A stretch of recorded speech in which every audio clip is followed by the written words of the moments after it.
Iran में भाई आप अभी वॉर के टाइम फंस गए थे जब बॉम्बिंग करी थी यूएस ने। मैं इवनिंग को पहुंचा हूँ, शाम के 4-5 बजे मैं पहुंचा हूँ। उसी दिन मुझे हादसा मिला कि एयर इंडिया की प्लेन क्रैश हो गई थी। अगले दिन सुबह 4 बजे न्यूज आती है कि वॉर स्टार्ट हो गया। तेहरान में दिन तक तो सही लग रहा था, लोग को उतना उनको लगा था कि ये होते रहता है, ये कोई बड़ी बात नहीं है। लेकिन रात को जो मैंने देखा ना, मैं एकदम डर गया। लाइक ऊपर जाके देख रहा हूँ मैं, एकदम वो मिसाइल्स आ रही है, अपने आप में फूट रही है, क्योंकि उसके ऊपर सारे फाइटर जेट्स थे। और तेहरान के मोस्टली जब सारी बम्बिंग तेहरान के ऊपर ही हो रही थी, और मैं तेहरान में ही था। आपको आवाज़ सुनाई दे रहा है प्रत्येक लाइक 5 मिनट्स में, बम बम बम लाइक, एंड वो आपस में टकरा भी रहे हैं, anti missile and drones and stuff. तो वो सब पहली बार मैंने लाइफ में देखा था। जब मैं तेहरान पहुंचा तो इस्माइल हानिया, उस दिन इस्माइल हानिया को निपटा दिया इसराइल ने। तो उस टाइम वॉर सिचुएशन ऐसी हो गई थी, मेरे भाई बहुत ज़्यादा टेंस था। मुझे फ़ोन करके बोल रहा, भाई तू आ जा, कंट्री स्टेबल नहीं है, कि उसका कुछ नहीं पता कब अटैक हो जाए। तो घर वाले बहुत ज़्यादा टेंस थे। ईरान में भी मतलब आपने कुछ सीन कर दिया, वहाँ का क्या था जरा बताओ। तो मैं ले रहा था उस पोर्ट का ड्रोन शॉट लेते वक्त बगल में एक और जगह थी जो शायद मिलिट्री या सीक्रेट मिलिट्री में कहूंगा, सीक्रेट मिलिट्री साइट है। अच्छा। तो मैंने फटाफट पैक वैक किया, डेटा वेटा भी कॉपी नहीं किया मैंने, और मैं एयरपोर्ट पहुंच गया। बोलते हेली शॉट को बाहर निकाल दो आप। मैंने बोला क्यों? तो उन्होंने बोला कि यार हमारे पास ना रिपोर्ट है कि आज को एक ड्रोन जो एक सेंसिटिव एरिया में उड़ रहा था, तो हम इसलिए सारे ड्रोन्स को कॉन्फिस्केट कर रहे हैं रिव्यू करने के लिए। अगर तुमने किसी सेंसिटिव जगह पे उड़ा दिया, जो कि मुझे लग रहा है कि तुमने उड़ा दिया है, कोई बड़ी बात नहीं है कि ये तुम्हें स्पाई समझ करके अरेस्ट वारंट तुम्हारे खिलाफ निकाल दें, और अगर ये हो गया तो उसके बाद हम कुछ नहीं कर पाएंगे। हाँ। क्योंकि तुमसे पहले भी लोग यहाँ पर अरेस्टेड हैं और हम अभी तक कुछ कर नहीं पाए। ईरान में भाई आप अभी वॉर के टाइम फंस गए थे जब बॉम्बिंग करी थी यूएस ने। हाँ, तब तो मेरी क्या कर रहे थे आप ईरान में? मेरी किस्मत कुछ ज़्यादा ही ख़राब थी। मैं एक्चुअली ईरान से पहले था लीबिया में मैं घूम रहा था, और लीबिया में स्टार्ट हो गया सिविल वॉर। मैं लीबिया से भागा, किसी तरह फ्लाइट करके भागा। मैंने कहा चलो ईरान थोड़ा घूम लेते, मेरा बलूचिस्तान घूमने का मन था। मैं इवनिंग को पहुंचा हूँ, शाम के 4-5 बजे मैं पहुंचा हूँ। उसी दिन मुझे हादसा मिला कि एयर इंडिया की प्लेन क्रैश हो गई थी। तो उसी दिन वाली बात थी, और मैं उसी दिन शाम को पहुंचा हूँ। और अगले दिन सुबह 4 बजे न्यूज आती है कि वॉर स्टार्ट हो गया। इतनी किस्मत ख़राब थी मेरी कि शाम को पहुंचा हूँ, फ्लाइट नॉर्मली लैंड की है और वॉर स्टार्ट हो गई। उसके बाद मैं पहला दिन मैं तेहरान में था। तेहरान में दिन तक तो सही लग रहा था, लोग को उतना उनको लगा था कि ये होते रहता है, ये कोई बड़ी बात नहीं है। लेकिन रात को जो मैंने देखा ना, मैं एकदम डर गया। लाइक ऊपर जाके देख रहा हूँ मैं, एकदम वो मिसाइल्स आ रही है, अपने आप में फूट रही है, क्योंकि उसके ऊपर सारे फाइटर जेट्स थे। और तेहरान के मोस्टली जब सारी बम्बिंग तेहरान के ऊपर ही हो रही थी, और मैं तेहरान में ही था। आपको आवाज़ सुनाई दे रहा है प्रत्येक लाइक 5 मिनट्स में, बम बम बम लाइक, एंड वो आपस में टकरा भी रहे हैं, anti missile and drones and stuff. तो वो सब पहली बार मैंने लाइफ में देखा था। हालांकि उतना डर नहीं लगा, मुझे लगा ये तो किस्मत की बात है। अगर किस्मत मेरी अच्छी रही तो कुछ नहीं होगा, अगर नहीं रही तो मेरे हॉस्टल पे बम गिरने वाला है। तो मैं 1-2 दिन वहाँ पे रहा, फिर मैंने कहा चलो यहाँ से निकलते हैं। तो फिर मैं पास वाली सिटी में चला गया। लेकिन मुझे डर इस बात का नहीं था कि मेरे पर मिसाइल गिर जाएगा, डर मुझे इस बात का था कि मैं पकड़ा जाऊँगा एज ए स्पाई। क्योंकि वहाँ पर बहुत सारे अफगानी और इंडियन को पकड़ा गया था एज ए स्पाई। और इंडियन एक बहुत अच्छे स्पाई वहाँ पे हो सकते हैं, क्योंकि इंडिया का रिलेशन अच्छा है इजराइल के साथ भी और ईरान के साथ भी। हमें नहीं चाहिए वीज़ा ईरान जाने के लिए, और हमें बहुत इजीली वीज़ा मिल जाता है इजराइल का भी। बट भाई अगर आपके खिलाफ कोई सबूत नहीं मिलता, आपकी इन्वेस्टिगेशन भी होती है, तब तो वहाँ इस तरीके से लोगों को छोड़ रहे थे, फिर भी वो तो उनको देंगे कर रहे थे। आपको, लेकिन 1-1.5-2 महीने आप फंस गए जेल में, वही तो सबसे ज़्यादा लाइक ट्रॉमेटाइजिंग है। जब तक कि प्रूव नहीं होता कि आप नहीं हो कुछ, तब तक तो ट्रॉमेटाइजिंग है ना वो। हाँ। तो वही मैं डर गया था बहुत ज़्यादा। और वीडियोस बनाने पर, क्योंकि बहुत सारी जो वर्ड्स हैं हिंदी और फारसी में सेम है, मैं रोड पे वीडियोस बना रहा था कि क्या माहौल है, नहीं माहौल है। तो लोगों ने कहा कि गिरफ्तार कि तुम गिरफ्तार हो जाओगे। तो मैं उस बात से डर गया था कि कहीं मैं यहाँ फंस न जाऊँ, कहीं मुझे गिरफ्तार न कर लिया जाए। तो फिर मैंने एक टैक्सी ड्राइवर को एक्चुअली टैक्सी ना ईरान के अंदर बहुत सस्ती है, बहुत ज़्यादा सस्ती है। तो मैंने टैक्सी ड्राइवर को $100 दिए, और मैंने कहा चलो मुझे छोड़ दे अर्मेनिया। 1000 किलोमीटर था, उसने ड्राइव किया रात भर, मुझे अर्मेनिया देकर छोड़ा। और टैक्सी ड्राइवर वॉर के टाइम भी ना जैसे पैसे लेने से मना कर रहा है, नहीं, मेहमान वर्ड सेम है वहाँ पे। तो मेहमान, मैंने कहा नहीं भाई ले ले, नहीं मेहमान, बहुत नाटक करने के बाद उन्होंने फाइनली उससे पैसे लिए। और भाई इस दौरान तुम्हारी घर में बात हो रही थी, तो घर वाले क्या कर रहे थे आपसे? घर वाले को मैंने नहीं बताया था ये बात, क्योंकि झूठ का परेशान हो जाएंगे। तो मैंने नहीं बताया था कि मैं ईरान के अंदर, भाई वगैरह को बता दिया, मैंने घर वाले को नहीं बताया। इसके मेरा एक फ्रेंड था, उसको बता रखा था मैंने कि इन केस ये मेरा लाइव लोकेशन रहा, बट मैंने घर वाले को नहीं बताया था। मैं 2-3 जो फ्रेंड्स हैं उनको, मैं जो ट्रैवलर फ्रेंड हैं उनको मैं अपना लाइव लोकेशन में शेयर कर सकता हूँ हमेशा 24/7। और इस टाइम खाना वाना कैसे मैनेज किया आपने? एक्चुअली बहुत अच्छे लोग थे, मैं बता रहा हूँ। मुझे कम से कम 20-25 इंस्टाग्राम मैसेज आए होंगे अलग अलग लोगों से कि आ जाओ मेरे घर पे, आ जाओ मेरे घर पे, आ जाओ मेरे घर पे आ जाओ। और सब लोग मुझे घर पे बुला रहे थे कि मेरे घर पे आके रह लो, कोई दिक्कत नहीं है। इस टाइप पे लोग। भाई हमने ऐसा सुना है कि जो ईरानियन गर्ल्स हैं वो परेशान है अपने देश में और वो निकलने के लिए शादी करती हैं बाहर की कंट्रीज़ के लोगों से। आप क्योंकि वहाँ रह चुके हो, आपने ये चीज़ नोटिस करी है कि विमेन को दबाया जाता है या बहुत प्रॉब्लम होती है उन्हें? बेसिकली बात ये है कि ईरान के अंदर सैलरी बहुत कम है बहुत ज़्यादा सैलरी कम है। आप मेहनत करोगे एक महीने, आपकी सैलरी $25, $30, $50 तक आपकी सैलरी है। $50 कितने होते हैं? 4,000 रुपये महीने का? महीने का। और तो वो 4,000 रुपये में कुछ भी कर लें, बाहर नहीं निकल पाएंगे। कंट्री बहुत ज़्यादा सस्ती है, बहुत ज़्यादा सस्ती है। लिटरली मैं पेट्रोल कितने ₹2 लीटर है, ₹2 लीटर वहाँ पेट्रोल होगा और गाड़ियाँ सस्ती मिल जाती है। आपको टैक्सी, आपको 10 रुपये की टैक्सी मिलेगी। कहाँ मिलती है इंडिया में 10 रुपये की टैक्सी? आपको जाना है 10 रुपये में आप चले जाओगे 5-5 किलोमीटर, 10-10 किलोमीटर। मेट्रो 2 रुपये की है, तो सस्ती, इंडिया से बहुत ज़्यादा सस्ती है इंडिया से वो। तो इसलिए सैलरी भी कम है, लेकिन अब वो बाहर नहीं जा पाते इंडिया से। तो इंडियन जब जाते हैं, उनकी सबसे बड़ी प्रॉब्लम पासपोर्ट उनका बहुत ज़्यादा वीक है। हम कंप्लेन करते रहते हैं कि इंडियन पासपोर्ट वीक है, इंडियन पासपोर्ट वीक है। कंपेयर टू उनका पासपोर्ट देखो इतना वीक है, कहीं जा ही नहीं सकते बेचारे। हाँ, सही बात, कहीं नहीं जा सकते बेचारे। करेक्ट। तो इसलिए वो ये चीज़ वो ट्राई करते हैं कि एक बार मुझे ईरान से बाहर निकलना है। और ईरानी लड़कियों को दबाया तो जाता ही है, आप कुछ भी कर लो। वहाँ पे हिजाब प्रोटेस्ट हुआ था, अब फाइनली जाके 3-4 साल के बाद अब हिजाब लड़कियाँ नहीं पहन रही है। अच्छा, एक्चुअली ईरान एक इस्लामिक कंट्री कभी था नहीं, उसे ज़बरदस्ती बनाया गया।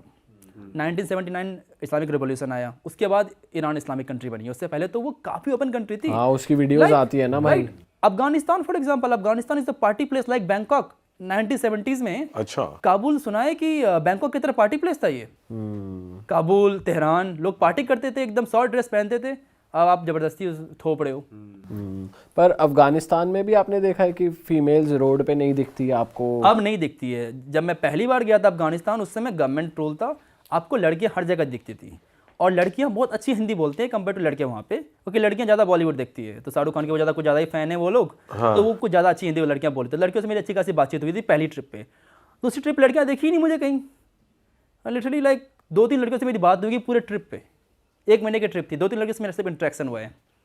एक बार मैं याद है, मैं वहाँ पे था, बंदर आमिर लेक पे था, और लड़के ऐसे जाने कि मैं इंडिया से हूँ। तो हम लोग वो कायाकिंग कर रहे थे। लड़के ने मुझे टोका कि कहाँ से हो, इंडिया से हो, इंडिया में क्या करते हो, यहाँ पे क्यों आए हो, नहीं आए हो। बहुत सारे नॉर्मल हमारी बातचीत होने लग गई कि शाहरुख खान से कितना प्यार है, हम इंडिया को बहुत पसंद करते हैं वगैरह वगैरह। अचानक से तालिबान वाला आया, बंदिया ने ऐसे मुझे ट्रीट किया कि मुझे जानती ही नहीं है, चेंज कभी बात ही नहीं हुई है। मैं कुछ बोला, उसका कोई रिप्लाई नहीं आया। फिर मैंने बोला कि सुनाई नहीं पड़ा क्या, फिर वापस से बोलता हूँ तो कोई रिप्लाई नहीं आया।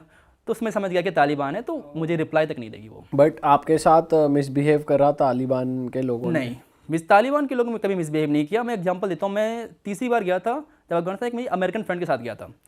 तो एक लड़का था, प्रोबेबली 22-23 साल का होगा। तो वो मेरी फ्रेंड जो थी सेल्वी, उससे बात कर रहा था कि कैसा है अब US, जस्ट इंटरेस्टिंग, लाइक कि जैसे ही हम फॉरनर से बात कर लेते हैं कि अच्छा कहाँ से हो आप, वही बस कर रहा था वो। तालिबान आया, बंदे को बंदूक के पीछे पूरा मारा। तो कैसे बात करे लड़के से, तो कैसे बात कर सकता है लड़के से। और मुझे को वार्न किया तालिबान ने, बोला कि इसको बोलो किसी बंदे से बात नहीं करे, सिर्फ तुमसे बात कर सकती है बस। और लेट सपोज कि हम लोग कहीं जा रहे हैं ना, उसको तालिबान हॉस्पिटल थे, तो तालिबान बोलते थे कि अच्छा इसको तुम्हारे दोस्तों कुछ खाना है, डायरेक्टली उससे नहीं पूछ रहे, मेरे से पूछ रहे हैं, तुम उसको बोलो, फिर मुझे वो रिप्लाई करेगी, फिर वो मैं उसको बोलूँगा। वो भी परेशान, नहीं परेशान कि डायरेक्टली पूछ ले यार, साथ में है। हाँ। मुझे गूगल घुमा रहे हो बार बार। तो लड़कियों को लेकर थोड़ा हैं, बहुत ज़्यादा हैं। और भाई आप ईरान की करेंसी के बारे में बता रहे थे कुछ? भाई ये मान के चलो, मैं गारंटी से कह सकता हूँ भाई, जो ईरान जा रहा होगा, ठीक है, वो दिल पर हाथ रख ले या मुझे DM कर सकते हैं, सबके साथ स्कैम होता है। 99% स्कैम होता है, ये खुला स्कैम है भाई। और आपने सही याद दिला दिया कि इसके बारे में बात करनी चाहिए। वो इसलिए क्योंकि जब आप करेंसी की बात करते हो तो गूगल पे सर्च करोगे आप, या गूगल पर करेंसी है, इंडिया के लिए 15 दिन का वीज़ा फ्री होता है। आप वहाँ पहुँच गए, सबसे पहले एयरपोर्ट पे जाकर क्या करोगे, क्योंकि आपको पता है कि यहाँ पर US ने सेंक्शन लगा रखा है, आपका ATM काम करेगा नहीं, क्रेडिट कार्ड काम करेगा नहीं, कुछ काम नहीं करेगा। तो आप क्या लोगे, आपके पास डॉलर लेके जाओगे। आप अब डॉलर को आप वहाँ तो चेंज कराओगे, चाहे आप $50 कराओ या 20 कराओ, लेकिन आप एयरपोर्ट पर कुछ तो चेंज कराओगे। टैक्सी तो चाहिए, ठीक है, कुछ तो चाहिए होटल जाने के लिए। हाँ, बहुत सारी चीज़ें। तो वो आप गूगल पर जब सर्च करोगे तो वहाँ पर आपको ऐसे मिल जाएंगे, इस तरह दलाल होते हैं ना घूमते हुए। एक तो मेरी वीडियो में भी था, वो वीडियो में भी आ रहा है और सिंपैथी दिखा रहा है। उसने मेरे साथ स्कैम करा $300 का। अच्छा, मतलब मुझे करेंसी चेंज करानी थी, तो भाई मैंने करेंसी चेंज कराई अपनी। तो $100 के अगर गूगल पे रेट देखोगे तो आपको मिलेंगे 42 मिलियन। वहाँ की करेंसी कैसी है कि आप जैसे करेंसी देख सकते हो मेरे ब्लॉग में, इस करेंसी पे ऊपर क्या लिखा हुआ है, 10 लाख। वहाँ का जो नोट है उस पर 10 लाख लिखा हुआ है, ठीक है। अब ये करेंसी है, आपको 42 नोट मिलेंगे ऐसे $100 के। ये होगा 4 करोड़ 20 लाख। जब 4 करोड़ 20 लाख हो गए तो वहाँ की गवर्नमेंट सोची यार पैसा तो ज़्यादा हो गया, क्या करें। तो उन्होंने क्या करा, अनऑफिशियली करेंसी चेंज नहीं करी, उसका नाम चेंज कर दिया। 10 लाख को वो 1 लाख का नोट बोलते हैं, यानी ऊपर 10 लाख लिखा हुआ होगा और नीचे 1 लाख लिखा हुआ होगा, और उस 1 लाख को भी नीचे लिखा हुआ होता है 100, अच्छा, यानी 100K, यानी बात वही हुई, 1 लाख हो गई। तो ये ऐसे मान लो कि इंडिया का 1 रुपया और वहाँ के उनके हिसाब से लगभग 490 रुपये, 42 मिलियन के हिसाब से। तो भाई हम गए, हमने साहब ले ली $200 की एक करेंसी ले ली हमने, आगे गए तो आगे वाला भाई यार यहाँ तो 75 के मिल रहे हैं। मतलब 75 मिल रहे हैं, हमें लगा इसने तो स्कैम कर दिया। तो मतलब चलो कुछ तो बैलेंस बनाने के लिए $100 की इनसे ले लो आप, कुछ तो थोड़ा बैलेंस बनेगा। $300 के हमने पैसे ले लिए। भाई जैसे ही मैं हॉस्टल में पहुंचा हूँ तो वहाँ पर जो रेट चल रहा है वो चल रहा है 90 मिलियन। अरे उसी $100 के। हाँ, दुगने से भी ज्यादा, दुगने से भी ज्यादा रेट चल रहा है। मैंने यार ये तो पूरा आधे का नुकसान हो गया ना। तो एयरपोर्ट पे जो एक्सचेंज है वो ऑफिशियल मनी एक्सचेंज जैसे हमारे एयरपोर्ट्स पे होते हैं वैसा था, या कोई और किसी बंदे से कर लिया? बंदे से कराया, और नहीं, अगर आप उनसे भी कराओगे तो वो गूगल के रेट से देंगे आपको, जो वो उनके बने हुए हैं ना वो भी ऐसे दें, क्योंकि हमने गूगल पे चेक करा तो वो अवेयरनेस में लेना था तो उसने हमें वही दे दिया। अब गलती ये करी कि यार हमें $50 कराने चाहिए थे, हमने सोचा यार पता नहीं वहाँ होंगे नहीं होंगे रात का। एक चीज़ और है वहाँ पर, सबसे बड़ी बात है जितनी ज़्यादा फ्लाइट है वो नाइट की होती हैं। जैसे आप फ्लाइट से उतरोगे वाया फ्लाइट से तो नाइट में जाएगी, तो नाइट में आपको पास डर होता है कि यार ज़्यादा से ज़्यादा करेंसी चेंज करा लो, हॉस्टल मिलेगा या नहीं मिलेगा। एक चीज़ और है, कई बार हॉस्टल जैसे booking.com पर हॉस्टल नहीं आ रहा था, किसी और एप्लीकेशन में हॉस्टल नहीं आ रहा था, तो मैंने एक एप्लीकेशन से कर रखा था, तो मुझे वहाँ पर कैश देना था उनको, एटलीस्ट 3 नाइट के लिए कैश देना था, तो मुझे इसलिए मैंने करा लिया। सबसे मिस्टीरियस करेंसी जो लगी ना मुझे अभी तक ईरान की लगी भाई बहुत कंफ्यूजिंग है यार। बहुत ज़्यादा। ऊपर मिलियन लिखा हुआ है, नीचे 100 के लिखा हुआ है, फिर 1 लाख लिखा हुआ है। और ऐसी टैक्सी में होता है, आप टैक्सी करोगे तो टैक्सी हमने करी, टैक्सी बहुत सस्ती है भाई वहाँ पे, मतलब इतनी सस्ती है क्योंकि उनका ऑयल फ्री है, गैस फ्री है, ऑयल 3 रुपये लीटर है उनका, गैस बिल्कुल फ्री है। तो टैक्सी के दिखा रहा है वहाँ पर 3 मिलियन यानी 30 लाख दिखा रहा है। अब बड़ा दिमाग खराब हमारा कि यार ये 30 लाख रुपए दिखा रहा है, देने कितने? तो 30 लाख के हिसाब से देखोगे तो 3 नोट हो गए ना 100 के। तो बोले भाई 30 लाख नहीं है, आपको 3 नोट देने 10-10 के, 30 रुपए देने। मतलब इतनी कंफ्यूजिंग, मतलब यार 4 किलोमीटर के 30 रुपए सही आ रहे हैं। तो वो जो नया बंदा जाएगा ना वो गारंटेड वहां जाकर कंफ्यूज होगा, कैलकुलेटर खोलता रह जाएगा, वो क्योंकि देखता रह जाएगा। देखेगा ना 30 लाख तो वो कहेगा यार 10-10 लाख के 3 ही नोट तो देने मुझे।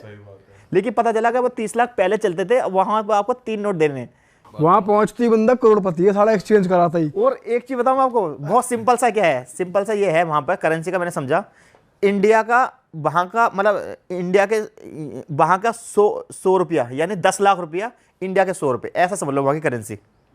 5 दिन बाद ये समझ में आया कि अगर वहां घूमना है 5 दिन लग गए तो अगर आपको कोई 3 मिलियन मांग रहा है तो समझ लो 300 रुपये मांग रहा है, 4 मिलियन मांग रहा है तो 400 रुपये मांग रहा है।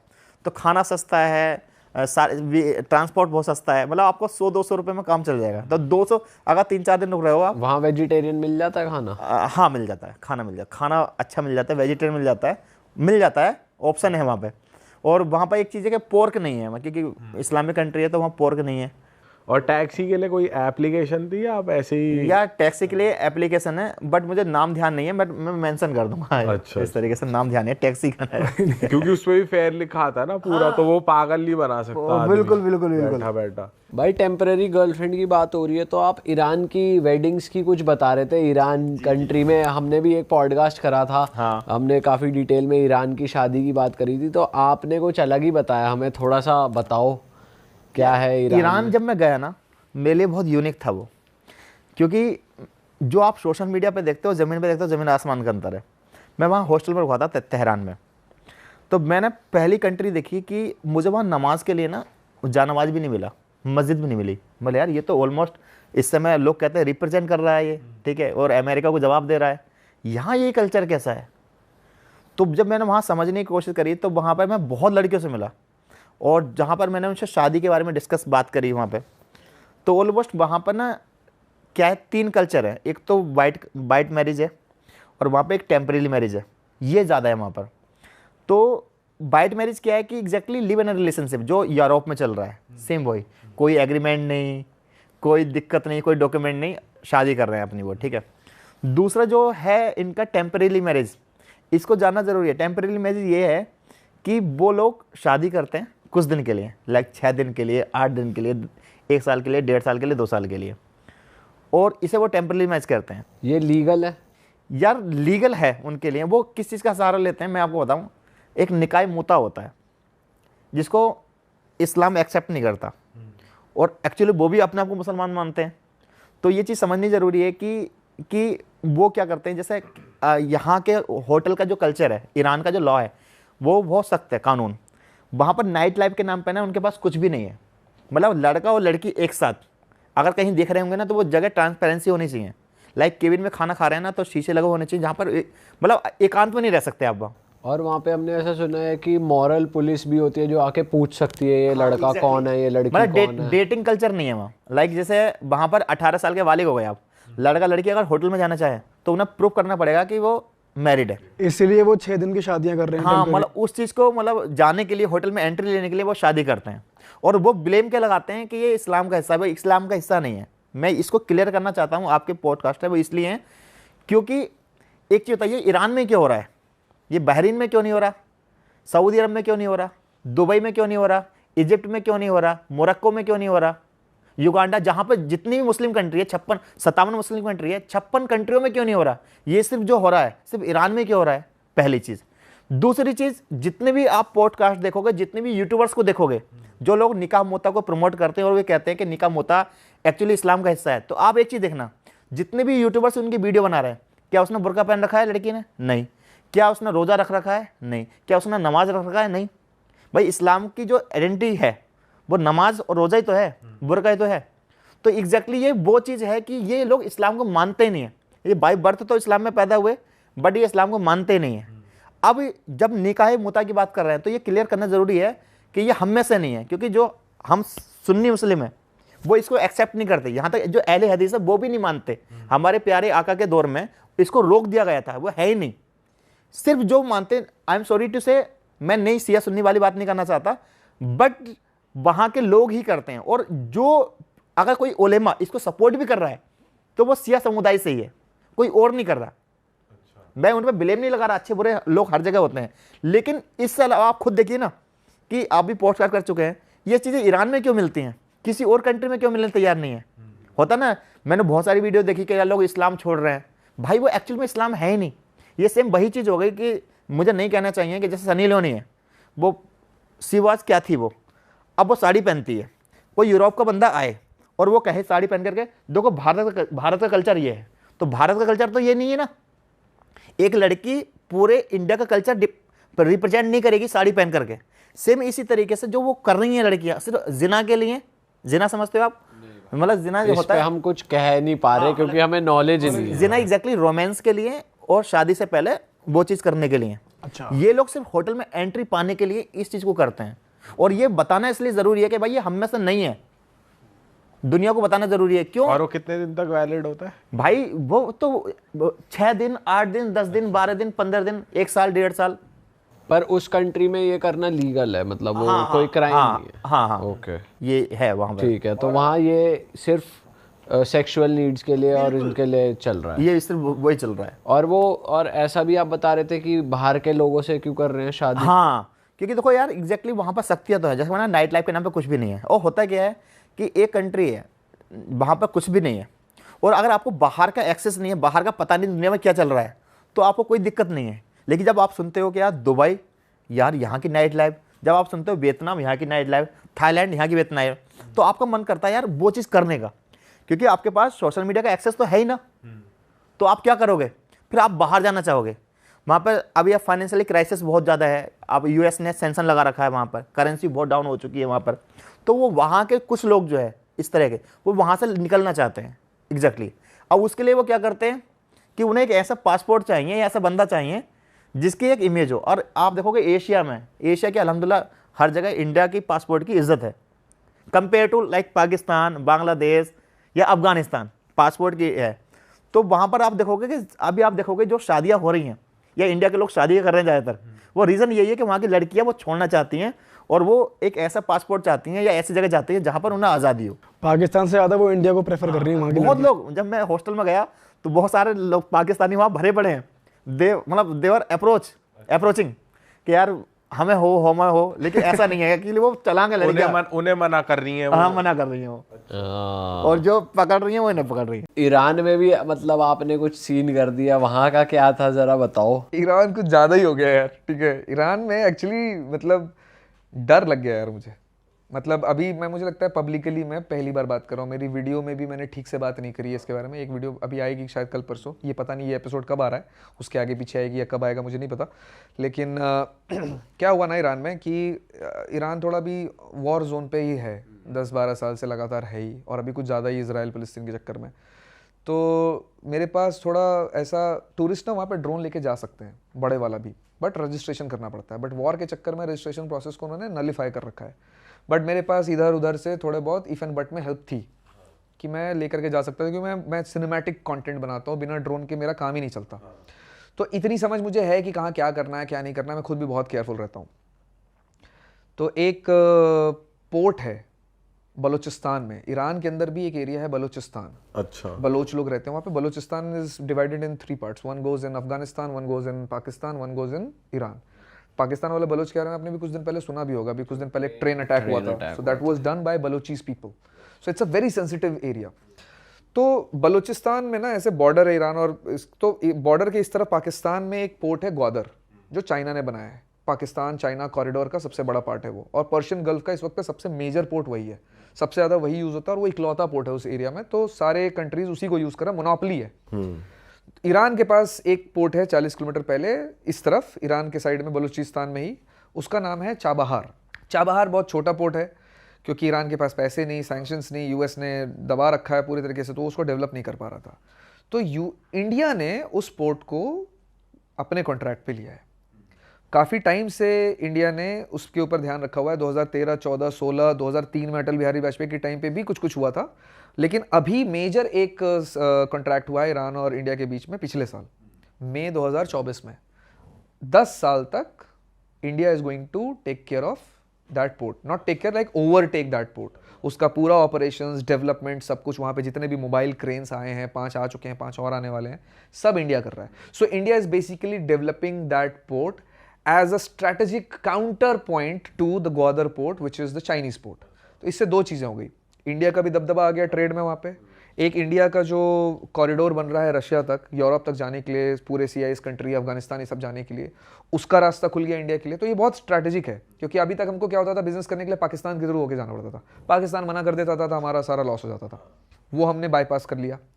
दूसरा पॉइंट ये हो गया कि चाइना का मोनोपोली नहीं रहा, बहुत सारी कंट्रीज ऑलरेडी कॉन्वर्सेशन में है इस पोर्ट पे यूज़ करने के लिए, तो मोनोपोली ख़त्म हुआ। इससे यूएस को प्रॉब्लम हुई, क्योंकि ईरान को पैसा आ रहा है, अब इससे बहुत सारे पैसे आएंगे पोर्ट यूज़ होगा तो यूएस ने सैंक्शंस डाल दिया उसके ऊपर अभी फरवरी में, और कुछ वेवर्स थे ईरान को, वैसे तो बहुत सैंक्शंस है ऑलरेडी, बट कुछ वेवर्स थे, जैसे इलेक्ट्रिसिटी इराक को बेच सकता था वो चाबहार से, वो हटा दिया कि अब तुम इराक को भी इलेक्ट्रिसिटी नहीं बेच सकते, हम सैंक्शन डाल रहे हैं। अच्छा। फरवरी में ये काम यूएस ने किया, मार्च में मिस्टर मोदी ने बोल दिया कि हम 3000 करोड़ या जो भी एग्जैक्ट अमाउंट है वो हम और इन्वेस्ट कर रहे हैं इसके अंदर।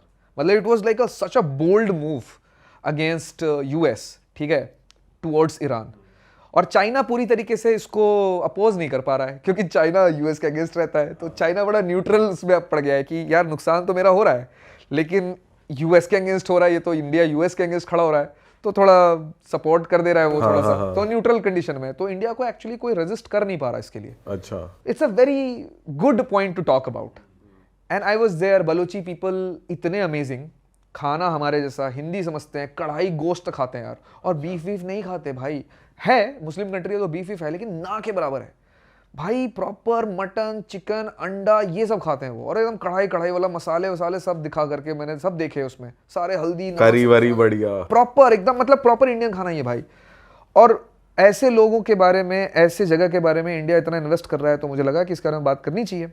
तो मैं ले रहा था उस पोर्ट का ड्रोन शॉट, और गलती से ड्रोन शॉट लेते वक्त बगल में एक और जगह थी जो शायद मिलिट्री या सीक्रेट मिलिट्री, में कहूँगा सीक्रेट मिलिट्री साइट है, अच्छा, जो कि गूगल मैप पे अपडेटेड ही नहीं था। जब मैंने ड्रोन उड़ाया तो मुझे कोई नोटिफिकेशन आया नहीं, जो कि DJI पे जनरली आ जाता है, नो फ्लाई जोन दिख जाता है, no fly zone, sensitive area, इस तरीके के नोटिफिकेशन आ जाते हैं। बट वो गूगल मैप्स से कनेक्टेड है DJI या उससे ही रिलेटेड डेटा है, वो अपडेटेड है नहीं वो रीड ही नहीं कर रहा। तो वो कुछ आया नहीं नोटिफिकेशन। बट मैं खुद भी थोड़ा केयरफुल रहता हूँ और मुझे थोड़ा पता है कि ईरान जो है, ईरान पे जो मैप्स है, गूगल मैप्स है, वो अपडेटेड नहीं है क्योंकि सैटेलाइट्स नहीं ले सकती अपडेटेड वो फोटोज़ ईरान की। ईरान काफ़ी रिस्ट्रिक्टिव है, तो काफ़ी सारे सीक्रेट मिलिट्री साइट्स हैं, तो इसलिए मैं थोड़ा सा केयरफुल भी रहता हूँ। तो मैंने गूगल मैप को खुद से खोल करके भी देखा कि मुझे पता था कि शायद अपडेटेड हो नहीं हो, लेकिन फिर पूरा बैरन लैंड था और मैं एक हिल के ऊपर खड़ा था, तो मुझे कुछ दिखा ही नहीं। और हिल के नीचे भाई वो पूरा मिलिट्री का सीक्रेट साइट है। अब मैंने ड्रोन उड़ा करके भेजा वहाँ, पोर्ट तक और वापस लेकर के आया। तो इस दोनों जाते और आते वक्त टाइम पे वो मिलिट्री साइट के ऊपर से गुजरा है। अब ये सेंसिटिव हो गया और फिर वो लास्ट डे था मेरा उस एरिया में। उसके बाद मैं तेहरान निकल रहा था, तो मैंने फटाफट पैक वैक किया, डेटा वेटा भी कॉपी नहीं किया मैंने, बैकअप वैकअप भी नहीं लिया, मैंने फटाफट पैक किया और मैं एयरपोर्ट पहुंच गया। एयरपोर्ट पे उसके पहले 2 बार 3 बार मैं ड्रोन लेकर के ईरान के अंदर फ्लाई कर चुका था, कहीं कोई दिक्कत नहीं हुई थी, तो मुझे लगा कि कोई दिक्कत की बात तो है नहीं। बट उन्होंने उस दिन बोला कि ये हेली शॉट, ड्रोन को हेली शॉट बोलते हैं वहाँ पे, बोलते ये हेली शॉट को बाहर निकाल दो आप। मैंने बोला क्यों? तो उन्होंने बोला कि यार हमारे पास ना रिपोर्ट है कि आज को एक ड्रोन जो एक सेंसिटिव एरिया में उड़ रहा था, तो हम इसलिए सारे ड्रोन्स को कॉन्फिस्केट कर रहे हैं रिव्यू करने के लिए। कोई बात नहीं, आप टेंशन मत लो, आप जहाँ जा रहे हो आप वहाँ जाओ, हम रिव्यू करके 3-4 दिन छुट्टी है हमारे यहाँ पे नौरूज़ की, उसके बाद हमारा जज इसको रिव्यू करेगा और हम इसको आपको वापस कर देंगे। बोला ठीक है जी। बट ये जो बात उसने बोली ना कि एक सेंसिटिव एरिया के ऊपर ड्रोन उड़ रहा था और मुझे थोड़ा सा कुछ तो भी दिखा था उसमें, बट मेरा ध्यान इतना था चाबार पोर्ट पर, मैं इतनी जल्दी में था कि जो भी दिखा उसको मैंने इग्नोर करके फटाफट ड्रोन को फटाफट उड़ा करके पोर्ट तक पहुंचाया, पोर्ट के शॉट्स लिए और फिर वापस आया, पैक किया, निकला, क्योंकि मैं लेट हो रहा था एयरपोर्ट के लिए। तो बट मेरे दिमाग में बात आ गई कि भाई हो सकता है मेरे यार मेरी ड्रोन की बात तो नहीं हो रही है कहीं। तो मैं ड्रोन तो छोड़ दिया, मैंने कॉन्फिस्केट हो गया, मैं पहुंचा तेहरान। वहाँ पर मैंने 1-2 लोगों से डिस्कस किया, किसी ने मुझे सजेस्ट किया कि एक बार एम्बेसी चले जाओ, एम्बेसी जा करके इसको एस्केलेट करके बोलो कि वापस ले आए। ठीक, एम्बेसी गया मैं, एम्बेसी में थोड़ी बहुत बात करी। तो एम्बेसी में ना, इंडियन एम्बेसी हर जगह एक जैसी, वो पापा जैसे बात करते हैं, क्यों आ गए, क्या कर रहे थे यहाँ पर, हम यहाँ पर नहीं करते कुछ, तुम क्यों आ गए करते। रिस्पॉन्स जल्दी आ गया था, ये तो चले ही गए ना। मैं तो एम्बेसी के अंदर ही चला गया था, प्लस मैंने थोड़ा इधर उधर से कॉन्टैक्ट लगा करके बात भी पहुँचा दी थी वहाँ तक कि भाई मैं आ रहा हूँ, तो आप थोड़ा सा सीरियसली लेकर के मेरे को आप केटर कर देना। ठीक है, तो केटरिंग तो मिल गई मुझे वहाँ पे, मतलब लोगों से रिस्पांस तो मिल गया, लेकिन रिस्पांस थोड़ा ऐसा सही मिला कि आप क्यों चले गए, ऐसा वैसा। मैं बोला ठीक है, ये बात, और मुझे पता था कि ये ऐसा होगा क्योंकि इसके पहले भी इंडियन एम्बेसीज के साथ पाला पड़ा है मेरा। पर मुझे सिर्फ मेरा फोकस था कि मुझे सिर्फ ये पता करना है कि जहाँ मैंने ड्रोन उड़ाया वो कितना सेंसिटिव है। तो मैंने ये बात उसके साथ डिस्कस करी कि मैं ना थोड़ा डिस्कस करना चाहता हूँ और आप मुझे ना थोड़ा ये पता करके बताओ कि ये ऐसा ऐसा ऐसा हुआ है। तो वो बंदा गया इन्फॉर्मेशन लेकर के अंदर, 15 मिनट उसने डिस्कस किया, उनके पास होगा कुछ मैप वैप होगा लेटेस्ट जो भी हुआ, वो वापस बाहर आया। डिप्लोमेट बंदा आकर के बाहर, और अगर उसके चेहरे पर हवाइयाँ उड़ रही हो, वो आपको डराने की कोशिश नहीं कर रहा है। अब जब वो बाहर आया मेरे से बात कर रहा है, तो अब मैं उसके चेहरे पे फियर देख रहा हूँ। उसने बोला कि बेटा take the first flight out of this country. अरे मतलब उन्होंने ऐसा बताया कि जो रियलिटी में दिखता है ना हमको न्यूज़ पे, हमेशा वैसा होता नहीं है। हमारी तरफ से, गवर्नमेंट की तरफ से बहुत ज़्यादा वहाँ पर वो है, इन्वेस्टमेंट है, बहुत कुछ है। अच्छा, ठीक है। And the diplomats working in Iran are very much under pressure. उनको ईरानियन गवर्नमेंट की तरफ से बिल्कुल सपोर्ट नहीं मिल रही है। There are so many Indians who are right now in problem. काफ़ी सारे इंडियंस को वहाँ पे कुछ कुछ प्रॉब्लम्स हैं, जेल में भी हैं लोग, and Indian embassies are not able to help them out.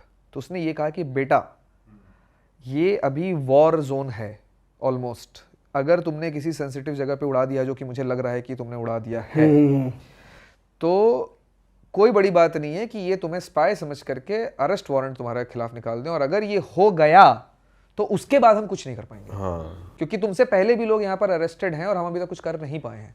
YouTubers and all. नहीं, ये तो इंडियंस की बात कर रहे थे वो। उसके बाद वो भाई साहब बोले कि मुझे तुम्हारा चाहिए पासपोर्ट। ये सुनते ही मेरे दिमाग में तो आ गया था कि that I am taking the first flight out. तो मेरे अपने दिमाग में सब कुछ सोच चुका था। वो मुझसे 2 मिनट बात कर रहा था और I am very good in taking quick decisions.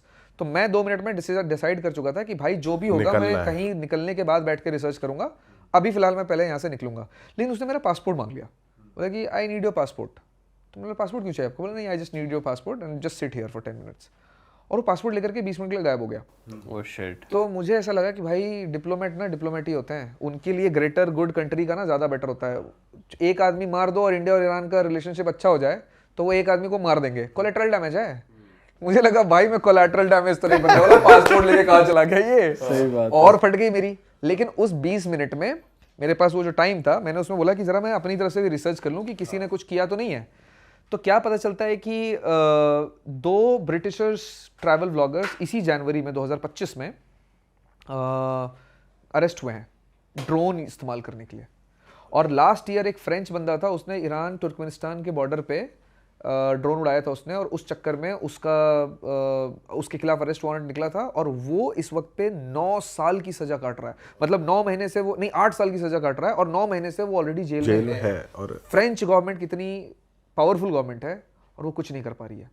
US के साथ रिलेशन खराब है, यूरोप के साथ इतना रिलेशन खराब नहीं है ईरान का, उसके बावजूद भी वो अपने फ्रेंच ट्रैवल व्लॉगर था वो, उसको बाहर नहीं निकाल पाए। अब एग्जैक्टली उसने क्या शूट किया मुझे नहीं पता, लेकिन भाई इतना तो सच है कि वो ट्रैवल व्लॉगर ही था और वो ड्रोन उड़ा रहा और था। वो ड्रोन उड़ा रहा और था। बचे नहीं रहे, छोड़ ही नहीं रहे, रेस्ट कर रहे हैं। हाँ, और 8 साल तक जेल में है। तो भाई भाई फट गई होगी भाई तुम्हारी उस टाइम ऑन द स्पॉट। मेरा पासपोर्ट लेके चला गया डिप्लोमेट, ठीक है। उसके पहले उसने बोल दिया है कि अरेस्ट अगर हो गया तो हम कुछ कर नहीं पाएंगे, ठीक है। फ्रेंच गवर्नमेंट कुछ कर नहीं पा रही है, ट्रैवल ब्लॉगर ऑलरेडी जेल में है। ईरानियन गवर्नमेंट ऐसी है जिसको वहाँ के लोग भी नहीं पसंद करते हैं, थोड़ी सी अथॉरिटी है, वो थोड़ी सी वैसे डिक्टेटरशिप टाइप है। तो मैंने बोला कि भाई मतलब मेरे तो हाथ ऐसे से कांपने लग गए थे, बोला भाई ये क्या करूं मैं।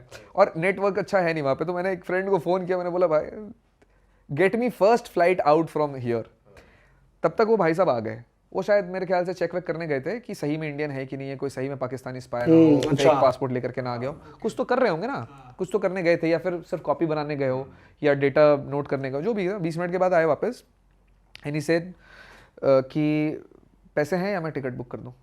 मतलब he wanted me out so badly कि उसने ये बोल दिया कि भाई अगर तुम्हारे पास नहीं है तो मैं बुक कर देता हूँ टिकट, लेकिन तुम यहाँ से निकलो पहले। तगड़ा ही कांड हो जाता है। हाँ, मतलब तुम यहाँ से पहले निकलो, और जब तुम एयरपोर्ट पहुंचोगे, ये रहा नंबर, जब तुम्हारा बोर्डिंग पास मिल जाएगा, इमिग्रेशन हो जाएगा, तो तुम मुझे मैसेज करोगे कि तुम निकल गए हो। अगर मुझे तुम्हारा मैसेज नहीं आया तो मैं ये समझूंगा कि तुम ईरान नहीं छोड़ पाए हो। अच्छा, ये सुन के तो मेरी और फट गई कि भाई ऐसा अभी यहाँ से एयरपोर्ट के बीच में भी कुछ हो सकता है क्या मेरे साथ।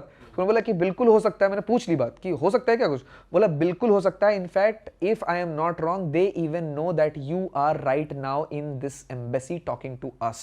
अरे मैंने बोला अरे भाई क्या ही बात कर रहे हो तुम, ये तो फाड़ जा रहा है। और मतलब बॉलीवुड की मूवी बन गई हाँ, भाई। मतलब ड्रोन ही उड़ाया भाई, ऐसा क्या कर दिया मैंने, जिंदगी में दोबारा ड्रोन नहीं उड़ाऊंगा कभी, ठीक है। और एक होस्ट था मेरा वहाँ पे, ईरानियन लोकल बंदा था, उसके साथ मैं गया। मैंने बोला, उसने बोला कि अरे, और वो बड़ा शरीफ सा लड़का, सारे ईरानियन जो है शरीफ से हैं। वो बोलता है कि Amit don't worry, nothing will happen. बोला no no no, I can't take any risk now. तू भाई मेरे को एयरपोर्ट पहुँचा दे, बस मैं तुझसे हाथ जोड़ रहा हूँ, तू मुझे को एयरपोर्ट पहुँचा दे। हम गए घर, बैग उठाए, एयरपोर्ट पहुंचे, और जब तक भाई मुझे बोर्डिंग पास में पहुंचे ना, तो मेरा पासपोर्ट देखा और बोलते हैं कि oh there is some problem, we'll be just getting back to you। ये क्या हो गया अब भाई? गए। और ये क्या हुआ ये था कि यूएस वीज़ा पे दुबई में वीज़ा ऑन अराइवल मिलता है। मैं यूएस वीज़ा पे दुबई जा रहा था क्योंकि मेरे पास दुबई यूएस वीज़ा है। तो अब ईरान में किसी के पास यूएस वीज़ा होता ही नहीं है क्योंकि यूएस वीज़ा तो मिलना इम्पॉसिबल है। तो उनको ये वाली नॉलेज ही नहीं थी। तो they just went to cross verify with Dubai embassy या वॉट एवर कि भैया एक हमारे पास यूएस एम्बेसी पे जाने वाला बंदा है, इंडियन पासपोर्ट होल्डर है, हम इसको बोर्डिंग पास दें कि नहीं दें। पर भाई मुझे थोड़ी पता है कि वो क्या ढूंढने गए।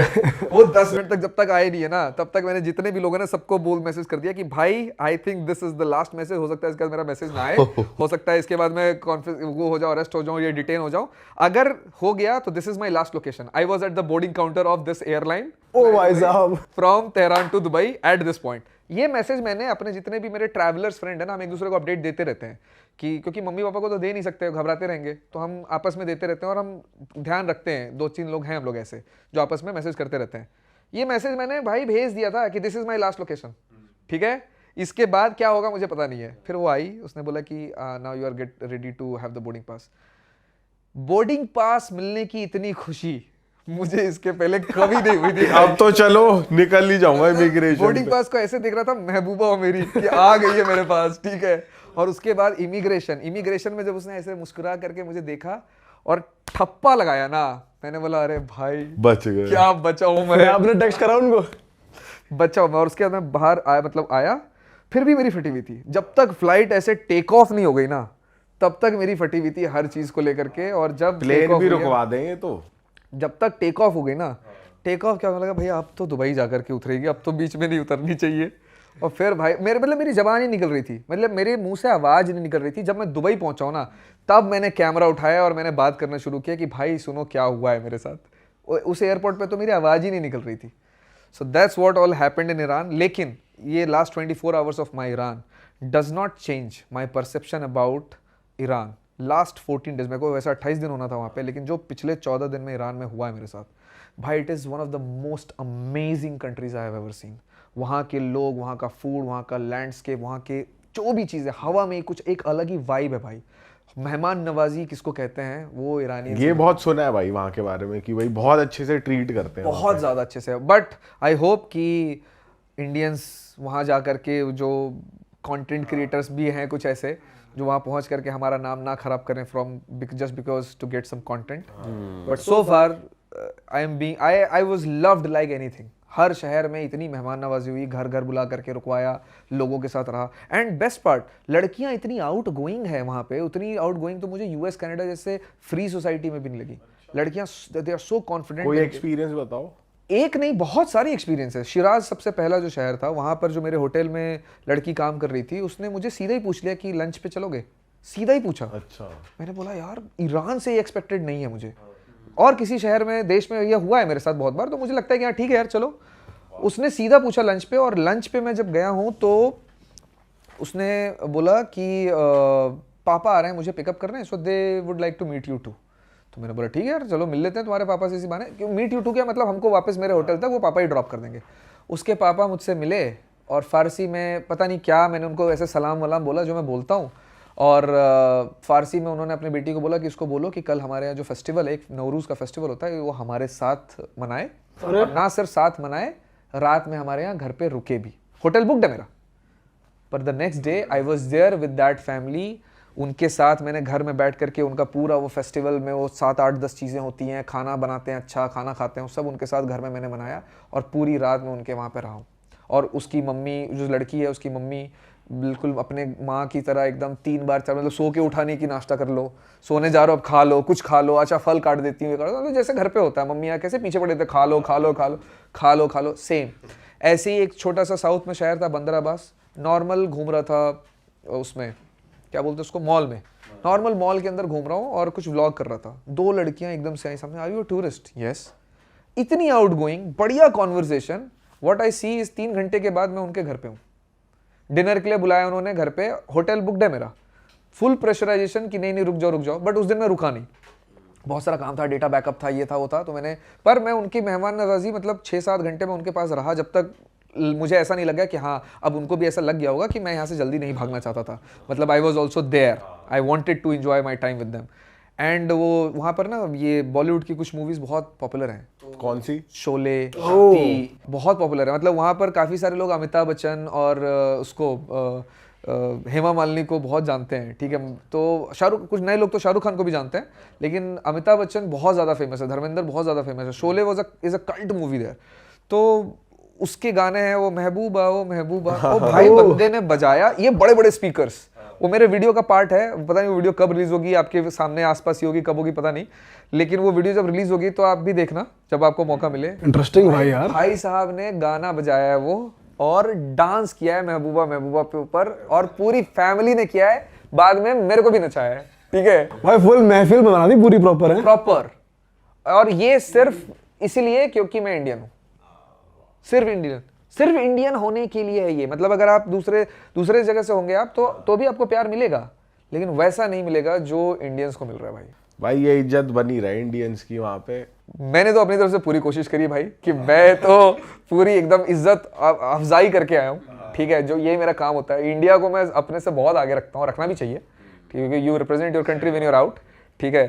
बट मुझे लगता है कि Iran tops my country list. मतलब अगर कोई कहा जाए ना कि इंडिया के बाद अगर मुझे दूसरी कोई दुनिया की सबसे फेवरेट कंट्री बताओ, ईरान।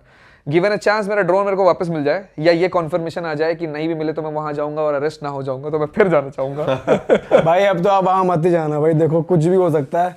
लेट्स सी जो आपका एक्सपीरियंस हुआ है, जो चीज़ें आपको उस ऑफिसर ने बताई हैं भाई, निकल जाओ, और भी लोग यहाँ फंस चुके हैं, कुछ यूट्यूबर्स भी हैं, ट्रैवलर्स अलग भी ही वो हैं, बनेगा। ड्रोन उड़ाने के चक्कर में फंसे हैं, तो भाई तो क्या ही जाना। हाँ, थोड़ा सा मुझे होप है क्योंकि मेरे उस वाले ड्रोन में ना उस दिन के काफ़ी 2 दिन के काफ़ी सारे शॉट्स हैं, तो पोर्ट के अलावा जो बाकी सारे शॉट्स हैं ना वो सब शाहरुख खान टाइप्स हैं, एकदम बाहें फैला करके स्लो मोशन शॉट्स, पहाड़ों के ऊपर, रेगिस्तान के ऊपर चल रहा हूँ, यही सब करता हूँ मैं।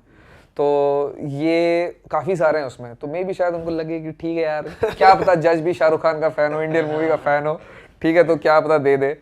तो उम्मीद पे दुनिया कायम है, छोटी सी उम्मीद है लेकिन है मुझे कि क्या पता मिल ही जाए, नहीं भी मिले तो एटलीस्ट ये कह दें कि भैया ठीक है, कोई बात नहीं, अगली बार मत करना, इस बार हम तुम्हारा ड्रोन तोड़ दे रहे हैं, but you are free to come to Iran any time. वो वाले शॉट कर लो दोबारा रिकॉर्ड जहाँ हाँ, जहाँ पर हाथे फैलाई थी, तो पक्का कर लूंगा, अगर वो बस इतना भी कह दे मुझे तो जा करके कर लूंगा मैं पक्का। पेट्रोल वेट्रोल का क्या सीन रहा भाई? डीजल तो देखो ईरान में तो ऐसा है कि वहाँ पे 4 रुपये लीटर डीजल है, बट प्रॉब्लम क्या है ना, वहाँ पे डीजल की इलीगल एक कंट्री से दूसरी कंट्री में वो ना हो, तो उन्होंने टूरिस्ट को डीजल देना ही मना कर रखा है। तो वहाँ पे एक कार्ड बनता है, टूरिस्ट कार्ड, वो अगर आप बनवाओगे तभी आप पेट्रोल पंप से जाके डीजल या पेट्रोल भरवा सकते हो, और हमारा वो कार्ड बन नहीं पाया किसी रीज़न की वजह से। अब हमारा हाईवे पे पेट्रोल मतलब डीजल ख़त्म हो गया, तो वहाँ के लोग इतने ज़्यादा अच्छे हैं कि जितने भी ट्रक वाले रुक रहे थे वो 30-30 लीटर फ्री में डीजल दे रहे थे, और हम उनको ज़बरदस्ती पैसे दे रहे थे, वो ले ही नहीं रहे थे। अच्छा। और फिर दूसरी चीज़, अब वो तो चलो हमने 20 लीटर ले लिया, अब आगे भी तो इतने दिन ट्रैवल करना है, डीजल डलवाना ही है, तो हम जिस भी पेट्रोल पंप पे जाते थे वहाँ के बंदे क्या करते थे, जैसे जो भी ट्रक वाला आ रहा है वो अपना 50 लीटर डलवा रहा है, तो 50 के अलावा 10 लीटर वो हमारा डलवा देते थे फ्री में। तो ऐसी 5 ट्रक आए, 10-10 करके 50 लीटर फ्री में डीजल। तो हमने वहाँ पे टोटल 2000 किलोमीटर ट्रैवल किया और हमारा सिर्फ 800 रुपये का डीजल लगा। भाई ये तो बढ़िया है यार, अच्छे लोग यार वहाँ के, ये तो बढ़िया चीज़। ये लोग मतलब वहाँ चलते चलते ही लोग आपको घर पे इनवाइट कर लेंगे कि आ जाओ चाय के लिए आ जाओ।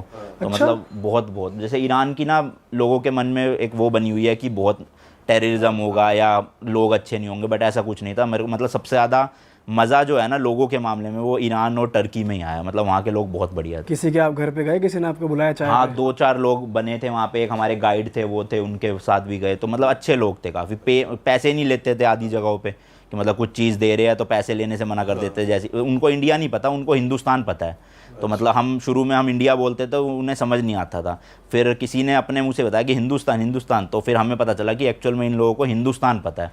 तो हम जहाँ भी हिंदुस्तान बताते थे ना, ज़्यादातर लोग पैसे नहीं लेते थे या फिर कम कर देते थे या अच्छा बिहेवियर हो जाता था उनका काफ़ी ज़्यादा। और भाई जैसे यहाँ पे तो राइट हैंड ड्राइव है और पूरे यूरोप में ऑलमोस्ट लेफ्ट हैंड ड्राइव ही है, तो आपको वो उसमें दिक्कत नहीं आई? हाँ, मतलब जब ईरान में हमने शुरू करी अपनी जर्नी, वो भी लेफ्ट हैंड ड्राइव ही है, तो मतलब 1 दिन लगा था अडेप्ट होने में, और पहले दिन एक्सीडेंट भी हो गया था। तो होता क्या, हमारे इंडिया में हमें राइट से ओवरटेक करना है, वहाँ लेफ्ट हैंड ड्राइव है तो लेफ्ट से ओवरटेक करना है, बट हमारी स्टीयरिंग व्हील राइट वाली थी गाड़ी। तो अगर मुझे किसी, मान लो एक सिंगल रोड है और आगे मेरे ट्रक जा रहा है और मुझे उसको ओवरटेक करना है, तो मुझे तो दिखाई नहीं दे रहा उधर क्या है, तो मुझे अपने पैसेंजर जो साथ में बैठा को ड्राइवर उससे पूछना पड़ेगा। तो उस चक्कर में क्या हुआ कि मैंने ओवरटेक लिया, आगे से ट्रक आ रहा था, मैंने ब्रेक लगाई, पीछे वाले ने ब्रेक नहीं लगाई, उसने ठोक दी गाड़ी पूरी। और ये फर्स्ट डे ही, सोचो ट्रिप का फर्स्ट डे ईरान में, और पहले दिन ही गाड़ी ठुक गई। मतलब उस टाइम तो ऐसा हो रहा था पता नहीं ट्रिप हो पाएगी या नहीं हो पाएगी, बट उसके बाद टचवुड एक भी एक्सीडेंट नहीं हुआ, कोई दिक्कत नहीं हुई और स्मूथ गया सब कुछ। तो आपने रिपेयर कराया गाड़ी या रिपेयर वैसे नहीं ही करवाया, चलाई? एक्चुअली जो डिक्की थी ना वो पूरी दब गई थी, तो मैकेनिकली कुछ इशू नहीं आया। अगर मैकेनिकली आता तो ना तो वहाँ रिपेयर हो पाती और फिर इंडिया शिप ही करनी पड़ती गाड़ी वहाँ। तो आप दिल्ली से ईरान गए थे पहले? हाँ, इसका ना रूट ये भी था कि हम चाइना वाले रूट से जा सकते थे, बट उस टाइम पे चाइना ने बंद कर रखी थी एंट्री। अब मैं ऑस्ट्रेलिया वाली में चाइना से गया हूँ, बट उस टाइम पे फिर हमने मुंबई से शिप करी थी गाड़ी ईरान, और हम गए यहाँ से दुबई और दुबई से ईरान, फिर वहाँ से हमने गाड़ी पिक करी और फिर पूरा बाय रोड। ओह, तो बीच बीच में जब नदी आती है तो आप फेरी? नहीं, वहाँ कोई नहीं है नदी, वहाँ पे पूरा यूके तक आपका बाय रोड है। ईरान से यूके तक पूरा रोड? हाँ, ईरान से टर्की से यूरोप एंटर करो, यूरोप तो बाय रोड कनेक्टेड ही है, फिर फ्रांस से आपका अंडर वाटर टनल है, वो भी बाय रोड ही है एक तरह से आप देखोगे तो। तो पूरा वो है।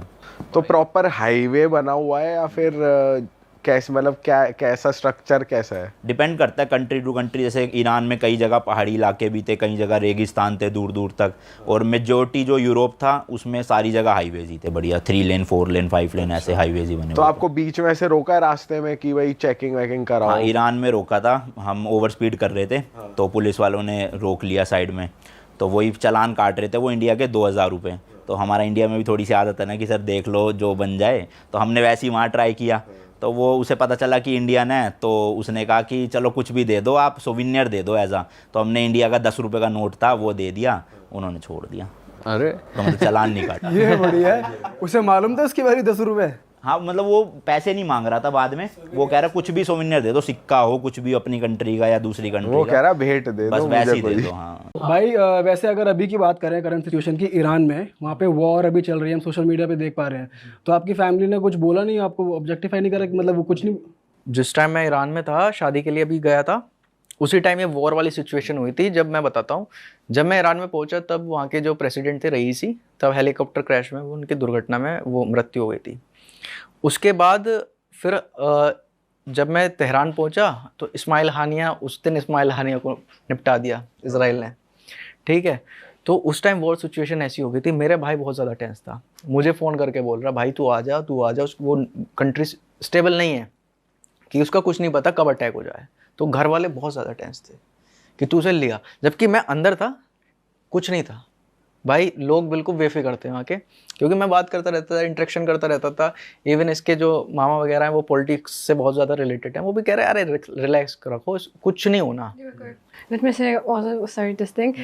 Actually, the thing is that social media, when like about wars and the same like wars between Israel and Iran, all this thing about all the affairs between these two countries, it is so like in social media you are just thinking when you look at the social media and when you are just scrolling with, among the videos, you are like this that oh my god, now Iran is going to hell, okay?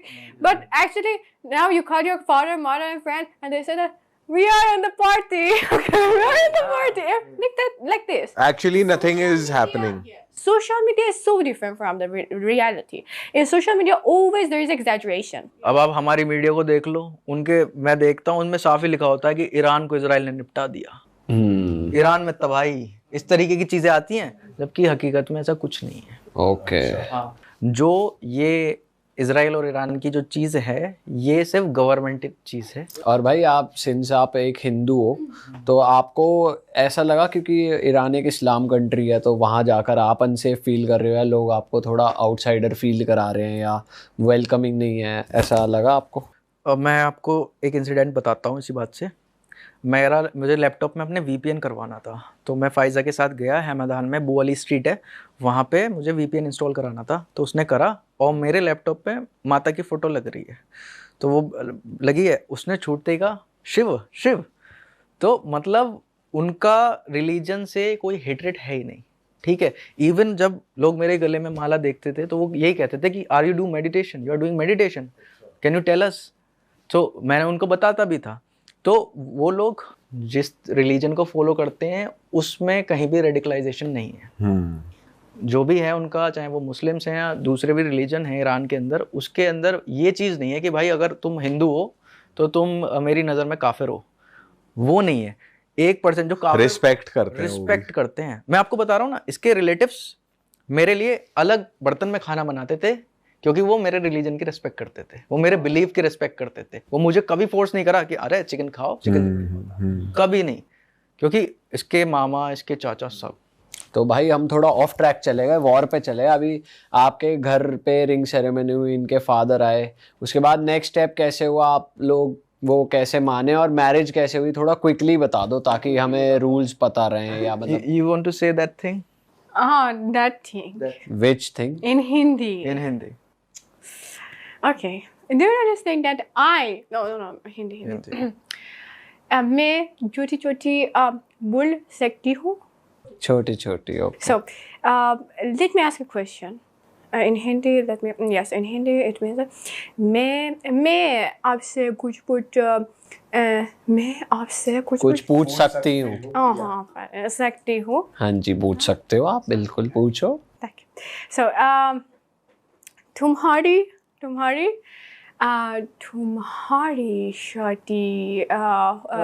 शादी हो गई है क्या? No, single, all three single. Really? Yeah. So, मेरी बहुत सुंदर दोस्त Iran में है। भैया नंबर दो जरा जल्दी। भाई आप तो बढ़िया सिखा के लाए हो। 4 टिकट बुक होनी चाहिए। अब हम चारों की चारों जाएंगे। चारों भाई गेल जाएंगे, वही करेंगे पार्टी। वही चलेगा सिस्टम। और सबसे बड़ी बात है तेल 4 रुपए लीटर है वहाँ। अच्छा जी। हाँ 4 रुपए। पर आप बता रहे थे कि लड़कियों के साथ वहाँ कॉमनली घूम नहीं सकते आप ऐसे। घूम सकते हैं आप, लेकिन आपको एक्सप्लेनेशन अगर आपको देख लिया, जैसे मतलब मैं तो फॉरेनर दिख रहा हूँ वहाँ पे कि मैं फॉरेनर हूँ, इसको देख लिया बोले ये कौन है, तो या तो ये होस्ट है मेरी, होस्ट सिस्टम बहुत है वहाँ पे। होस्ट सिस्टम क्या होता है? होस्ट मतलब जैसे हमारे यहाँ होटल्स लेते हैं तो वहाँ पे होस्ट हैं। Couch surfing. Right, couch surfing. तो अपने घर पे ठहराते हैं वो ओनर्स को, और अपने जो भी पेमेंट वगैरह लेके वो सब जगह आपको खुद लेके जाएंगे। अच्छा, अगर कोई रैंडमली कोई पूछता है तो ऐसा बोलो कि ये हमारे होस्ट है। हाँ ये होस्ट है। तो जैसे लड़की अगर दोनों वो हैं, लड़का लड़की इरानियन ही है, तो उनका तो वो बना ही देते हैं बहाने, जैसे अपने यहाँ करते ही हैं कि भाई मेरा दोस्त है, मेरा कलीग है, मेरा भाई है, कौन जा रहा है। तो ऐसा पूछता कौन है? पुलिस पूछती है? वहाँ पे 2 तरीके की पुलिस है, ये तो खैर सबको पता है। एक तो जो क्राइम देखते हैं, दूसरी मोरालिटी पुलिस है। तो मोरालिटी पुलिस क्या क्या देखती है? वो ये देखती है ड्रग्स, हिजाब, क्लोथिंग, जो रिलीजियस क्लोथिंग होनी चाहिए। लड़कों के लिए भी कुछ रूल्स है क्लोथिंग के? हाँ, शॉर्ट्स नहीं पहन सकते आप वहाँ पे। अच्छा, निक्कर नहीं पहन, कोई भी ट्रैवलर भी नहीं पहन? कोई भी नहीं पहन सकता। अच्छा, शॉर्ट्स नहीं पहन सकते। But Sam, in some part of our country, like the north of our country, in which there are the coasts, yeah, and beaches, there the people, yes, they can wear. on beaches. On beach. But not those places that it is uncommon, because it is not in Even something. the girls can wear their swimsuits on the beaches. No, no. भाई। अब इतना भी नहीं है, देखो भैया limit में। ठीक है। तो भाई ये 2 चीज़ें वहाँ पे मोरालिटी पुलिस ये चीज़ देखती है, और ड्रग्स देखती है, लड़का लड़की जो है किस तरीके से। तो वो रैंडम स्ट्रीट्स पे मोरालिटी पुलिस रहती है, कोई लड़का लड़की पे शक हुआ तो वो जाके पूछ सकते हैं आपसे कि who is he, who is. हाँ हाँ हाँ बिल्कुल। और अगर बाय चांस लड़की ने ये बोल दिया कि I don't know this guy और ये मेरे को तंग कर रहा है, तो सीधा अंदर? हाँ, नहीं ऐसा भी नहीं है। वहाँ पे मैं आपको बताता हूँ, वुमेन डोमिनेंसी घर में है, लेकिन उनके लॉ में नहीं है। लॉ जो है वो मैन को फेवर करते हैं। अच्छा। हाँ, अगर आप जैसे कोई लड़की शिकायत भी करेगी ना किसी लड़के की कि इसने मुझे छेड़ा, इसने मुझे बदतमीजी, तो लड़के को ऐसा नहीं है पकड़ लिया कर दिया, तो पहले उसको पूछताछ होगी प्यार से। अगर उसकी चीज़ उसे वैलिड लगी तो छोड़ देते हैं। अच्छा। हाँ, अगर उसने ये भी बोल दिया ना कि इस लड़की ने हिजाब नहीं पहना था, तो फिर लड़की की नहीं सुनी जाएगी। अच्छा। और घर के अंदर फीमेल डोमिनेंस कैसे ज़्यादा है? क्योंकि जब घर के अंदर फीमेल डोमिनेंस ऐसे है भाई, जब शादी होती है ना, जैसे मेरी इसकी शादी हुई है, तो जो कॉन्ट्रैक्ट होता है, जैसे हर मुस्लिम्स में होता है, तो इनके यहाँ कॉन्ट्रैक्ट होता है, तो कॉन्ट्रैक्ट में ही डोमिनेंसी बताई दी जाती है। अच्छा, क्या? जैसे इसके जो राइट्स हैं वो मेरे से ज़्यादा हैं। क्या क्या राइट्स हैं? जैसे पहला राइट, कभी वैसे होगा नहीं, कभी ऐसा होता है हमारे बीच में ब्रेकअप होता है, सेपरेशन, तो वो इसका राइट है, मैं नहीं दे सकता सेपरेशन का। बच्चों पे इसका राइट है, अगर होता है तो वो बच्चे जैसे चाहती है वैसे पढ़ा सकती है। तो वहाँ पे ये चीज़ नहीं है 3 तलाक वाली की, 3 बार तलाक बोला और तलाक। वहाँ तो लड़की ही कॉल आउट कर सकती है मैरिज, आप कॉल आउट नहीं कर सकते कि मेरे को नहीं रहना साथ में? बैंड बजा सकती है वहाँ पे लड़के के, ऐसे रूल्स हैं। ठीक है, और सबसे बड़ा जो रूल है, जो सबसे बड़ा मतलब ब्रह्मास्त्र है, वो है कॉइन्स। जब मेरी जो हमारे बीच में जो हुआ था, और जो उसके फादर ने कंडीशन रखी थी, तो इरानियंस कॉइन्स होते हैं, हर कॉइन की वैल्यू $500 होती है। तो इसका सोलर ईयर चलते हैं वहाँ पे, तो इसके जो सोलर ईयर है वो आई थिंक 1400 है, जो solar birth rate. No. Somehow, yeah. 1379. ये कॉइन्स की वैल्यू रखी गई थी। अच्छा, और एक कॉइन की वैल्यू है $500, तो अब टोटल आप इसको 500 से मल्टीप्लाई कर दो, कितना बना? लगभग 50 करोड़। 50 करोड़। तो 50 करोड़ कॉन्ट्रैक्ट में अमाउंट डाला गया है कि अगर जब चाहे तब ले सकती है, जब चाहिए तब आपसे मांग सकती है। लेकिन सेपरेशन के बाद ना, पहले भी ले सकती है। मतलब इनका मन करे तो कभी भी मांग ये महीने में भी ले सकती है, साल में भी ले सकती है, जब ये चाहे तब ले सकती है। और अगर आप नहीं दे पाओगे, मतलब अगर आप अगर मैं ईरान में हूँ और मैं नहीं दे पाया तो मैं गया अंदर। अच्छा, एक कंडीशन है कि आप ईरान में होने चाहिए उस टाइम पे। अब तो भाई मेरे पे लागू ही नहीं होंगे ना ये नियम, मेरे पे तो नियम इंडिया के लागू होंगे, तभी तो मैं साइन करके बैठ गया वहाँ। अच्छा, तो कॉन्ट्रैक्ट बना। अब ये मतलब शादी तोड़ भी सकती हैं, बच्चे भी इनके पास रहेंगे, पैसे भी इनको मिलेंगे, और क्या क्या फेवर में होगा इनके? घर तो वो तो अपने यहाँ भी है, घर आधा, और जितनी प्रॉपर्टी है वो 50% है। ठीक है, दूसरा ये कभी भी कंट्री छोड़ सकती है जब ये चाहे। कंट्री छोड़ सकती है? हाँ, जब ये चाहे तब ये कंट्री छोड़ सकती है, ये ऐसा प्रेशर नहीं होगा इस पे कि मैं इसको रोक लूँ। अच्छा, ये आपके लिए कस्टमाइज करवाया गया था? हाँ, वो इसके लिए है, इसके फादर। मतलब ऐसा नहीं है ये हर मैरिज में होता है? हाँ, ये यही जो आप लिखवाना चाहो कॉन्ट्रैक्ट में आप लिखवा लो, जो कॉन्ट्रैक्ट में लिखवा लो। जैसे एक और चीज़ इनके फादर ने लिखवाई थी कि अगर ये जॉब करना चाहे तो जॉब करने दी जाएगी, पढ़ाई पूरी करनी चाहेगी तो पढ़ाई पूरी करने दी जाएगी। तो ये सारे पूरा इसके फेवर में था। भाई अब आपने पेपर से तो शादी कर लिया, कॉन्ट्रैक्ट भी कर लिया, इंडियन कल्चर के हिसाब से शादी करी आपने? भाई बस अब ये शुरू हो जाएंगी शादी अपनी, तो उसी में हमारी एक तिथि निकली है। जब देव उठ जाएंगे उसके बाद? हाँ, देव उठान होता है, उसके बाद जो है हम फेरे करेंगे बहुत सिंपल तरीके से, कोई बैंड बाजा नहीं, कुछ नहीं। वो तो आपने कर ही लिया, इंडिया का झंडा, ईरान का झंडा, वो सब तो हो ही गया। मतलब वहाँ पे सिर्फ आपकी साइन करके मैरिज हो गई, कुछ आपका निकाह नहीं हुआ ऐसा कुछ? मतलब ईरान में ऐसे ही शादी होती है, कॉन्ट्रैक्ट मैरिज ही होती है? उसमें क्या होता है ना, ईरान में ना जगह जगह मैरिज हाउसेस बने हुए हैं, मैरिज ऑफिसेस। तो मैरिज ऑफिसेस में सब अपनी फीस लेते हैं, उनका एक वकील होता है, और ऑफिस में ही ना, मैरिज ऑफिस में ही एक छोटी सी गैदरिंग और बैठने का सिस्टम है। वो वहाँ बैठते हैं, वकील होता है, वो सारे कॉन्ट्रैक्ट पढ़ता है, और फिर वो लड़का लड़की आके साइन कर देते हैं, और फिर मुबारकबाशी। अच्छा, बस इतना ही। और पार्टी कैसे होती है, दावत कैसे हुई? ये हो गई कोर्ट मैरिज। उसके बाद सेलिब्रेशन होता है। सेलिब्रेशन ये आप कहीं भी दे सकते हो, जितनी आपकी औकात है, जितना आपकी हैसियत है, आप उस हिसाब से दे दो। जैसे हमारी जो शादी हुई थी वो 15 मई को हुई थी। 15 मई को हमारी कोर्ट मैरिज हुई, और ये इसी तरीके से हुई। वकील बैठे थे, वो इंटरनेशनल वकील था क्योंकि ये इंटरनेशनल मैरिज थी। तो हमने जाके साइन करे, हमारे जितने लिमिटेड रिश्तेदार थे वहाँ पे मिठाई बाटी, हो गई शादी। उसके बाद हम साथ रहना शुरू कर दिया था हमने, ठीक है। उसके बाद फिर 4 जुलाई को जो है मैरिज का सेलिब्रेशन हुआ, जिसमें ऑफिशियली डिक्लेयर हो गया कि ये दोनों शादीशुदा हैं। और शादी भी ऐसे, मैं गया, ये उसमें कल्चर ही होता है, जैसे लड़की होती है वो ब्यूटी पार्लर में, लड़का जाएगा ब्यूटी पार्लर से लेने लड़की को। अच्छा, ठीक है, बुके देगा, लड़की का हाथ पकड़ेगा, गाड़ी में बैठाएगा, गाड़ी से उसको लेके जाएगा बैंकेट हॉल तक या मैरिज हॉल तक। वहाँ रिश्तेदार जो है वेट कर रहे हैं, फिर वहाँ से हाथ पकड़ के अंदर लेके जाएंगे, सब लोग क्लैपिंग करेंगे। कई जगह जैसे हम मेरी उसमें ऐसा हुआ था, मैन वुमेन सेपरेट थे, कई जगह नहीं भी होते हैं। तो हमारे यहाँ जो हम वुमेन्स के पार्ट में हम लोग बैठे, तो जैसे हम एंटर हुए वहाँ पे, जैसे हमारे यहाँ वो उतारते हैं ना, क्या बोलते हैं उसके, आरती उतारते हैं और बलाए लेते हैं, इस तरीके का होता है गुलाब के फूल से। तो वो सारी चीज़ें हमारी हुई, मेरे लिए नया था। और टॉफ़ी, जो लड़की की जो बहनें और फ्रेंड्स होंगी वो टॉफ़ी मारेंगी फेंक के। अरे बड़ी तेज टॉफ़ी लगी मैं तेज माथा फोड़ माथा, हाँ भाई, मैंने यूँ कर रखा था, टॉफ़ी मार रही थी फेंक फेंक के। फिर मैं इसको लेके फिर जहाँ स्टेज होता है वहाँ बैठ जाते हैं हम।